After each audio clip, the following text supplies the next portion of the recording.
We're all taught the same thing, right? That if you want to build a dynasty, you've got to get the best talent, period.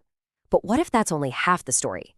The greatest teams, the ones that last, they aren't just built on stars. They're really built on the invisible stuff that holds those stars together. So what if the real secret isn't just who you hire, but how you get them all pulling in the same direction? And that's the core idea we have to grapple with. It's almost never a lack of talent that brings a high-performing team to its knees. No, it's something quieter, something way more sneaky. It's this slow, steady slide away from the very standards that made them great. We call this organizational drift. So let's give this enemy a name: cultural drift. Just picture it. It's the slow motion erosion of your standards. It happens every time a small misalignment is tolerated, every time we let something slide. Each one seems like no big deal, right? But over time, they add up, they compound. And before you know it, they're silently eating away at your vision, your standards, your ability to execute.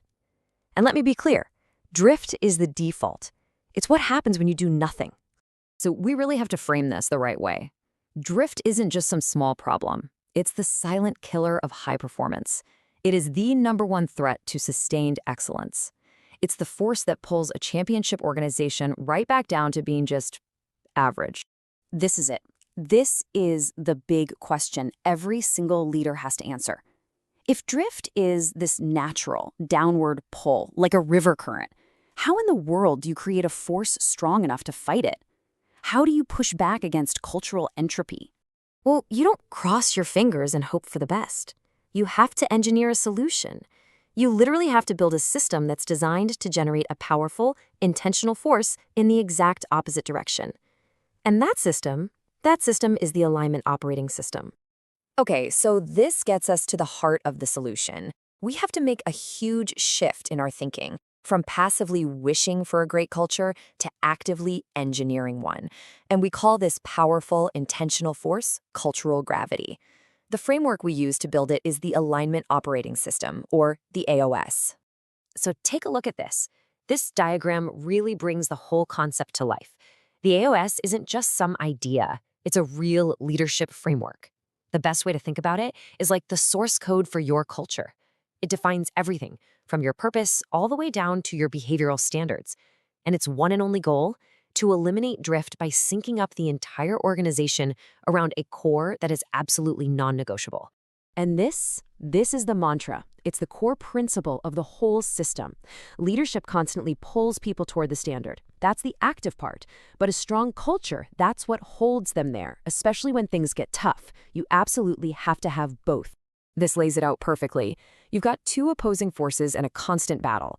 On one side, you've got cultural gravity, that intentional pull created by clear, consistent leadership. And on the other, you've got cultural drift, that automatic decay that happens when there's inconsistency and tolerance. As leaders, we have to wake up every day and choose to build gravity, because I promise you, drift will happen all by itself. Now, this is such a critical distinction. Think about it. Hiring great people, that's your baseline. That's your performance floor. You're not going to dip below that. But it's alignment that actually unlocks their real potential. Alignment is the great multiplier that decides just how high your performance ceiling can truly be. Okay, so this all sounds great in theory, but how do we actually do it? How do we make alignment practical? How do we map it and coach it? Well, that's where the 5 rings playbook comes into play. This is the application layer of the whole system. Let's go back to our diagram here. These 5 rings you see, they represent the behavioral architecture of your team. And what's key is that they categorize people not by their talent, not by their job title, but by their behavioral alignment with the cultural core, your mission, your values, your vision. Let's walk through this architecture. Right there in the center, you've got your core leaders. These are the people who live and breathe the culture. Moving out, you have the value aligned, your solid, consistent performers. Then come the alignment seekers. These folks are capable, but they need coaching. Further out, you find the misaligned, the people whose behaviors are starting to conflict with the standards. And finally, on the very edge, you have the detractors, who are actively working against the culture. And I gotta tell you, this is the single most important insight of the entire system. Please hear this. These rings are not labels to stick on people. They are not boxes to put people in. They are a dynamic, developmental map. Your job as a leader is to create a gravitational pull so strong that it consistently pulls people inward, closer and closer to that core. This is what we call precision coaching. You can't treat everyone the same. That's terrible leadership. Instead, you empower and multiply your core leaders. You stretch your value-aligned folks to the next level. You coach your alignment seekers with relentless clarity. You have to confront the misaligned, and you protect the integrity of the whole system by removing the detractors. Every ring requires a totally different leadership action.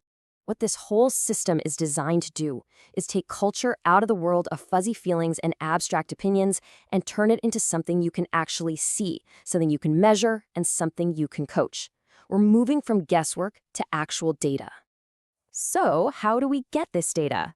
We use something called the Championship Alignment Scorecard. This is a real objective tool that measures things you can actually see, observable behaviors, not just how someone feels that day.